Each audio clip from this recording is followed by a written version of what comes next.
kini siya mubo. Oo. Okay? Ikumpara ni mo dre, taas kini siya. Mubo. Pag abot dre taas. So disconnected siya. Right? So maglisod man ta ani paghatag niya og silhouette dre or shape.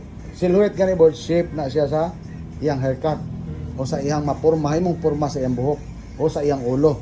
Alright? So karon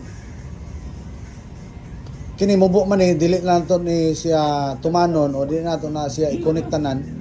Pero ari lang ta mo connect din Ano? Taas man eh. Okay? So para paghatag og volume sa iyang buhok ana para mabugdo siya dire kini kabantay kani baga man ni siya. Okay? Kung imo haning horizontal pagkat naghatag ka og volume sa buhok. Kung imo ning i-layer, iana nimo pagkuan. Ganito 'yo.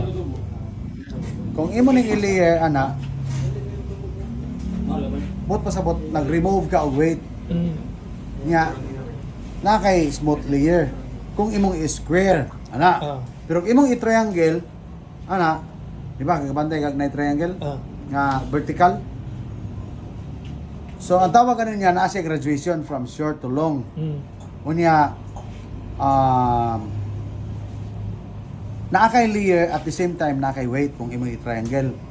Pero kung imong i-square naa ra siya smooth layer pa daw nito as per shape sa iyang head. Kung unsay gustong kung ano man yung gustong i-achieve. Alright? So ito since maiksi man dito, so dito hindi naman masyadong bilog, medyo may pagka-flat. So ang gagawin natin dito i-diagonal natin na pag-cut. Alright? So dito ka nag-separate o ito yung kuan mo, section mo. Ano nga yung section boards? Section 1, section 2, section 3. Bakit dyan nilagay? Yan. Kasi itong parietal ridge flat. So kung saan nagsimula mag-curve yung head, doon ka. Kasi nga dito bagsak ang buhok niya o ito yung natural fall niya. Dito din. So magdepende sa hairstyle. Pero itong style na ito ganyan siya. So bigay tayo ng ito, bigyan natin ng kuan. Bigyan natin ng magandang volume at the same time na may layer. Okay, so diagonal. Ang diagonal, vertical at saka yung horizontal pinagsanib. Okay? Ang vertical nag-remove weight. Okay. Tapos nag-layer. Ang horizontal nagbigay ng volume. Kasi from short to long na graduation.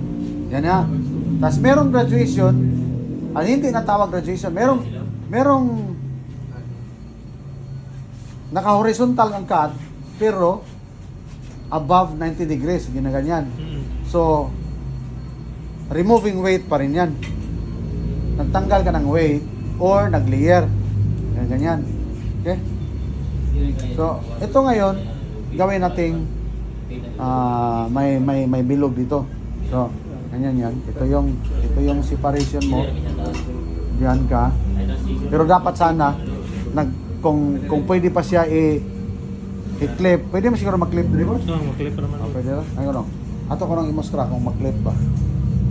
Para lang to justify. So, ang clip naman ito, since ito yung occipital bone, ito flat. So dito natin ilagay yung clip sa babaw ng occipital bone dahil dito nagsimula ang curve, dito magsimula ang curve. So ganyan. So dito lang, ganyan lang siya. Diyan lang banda.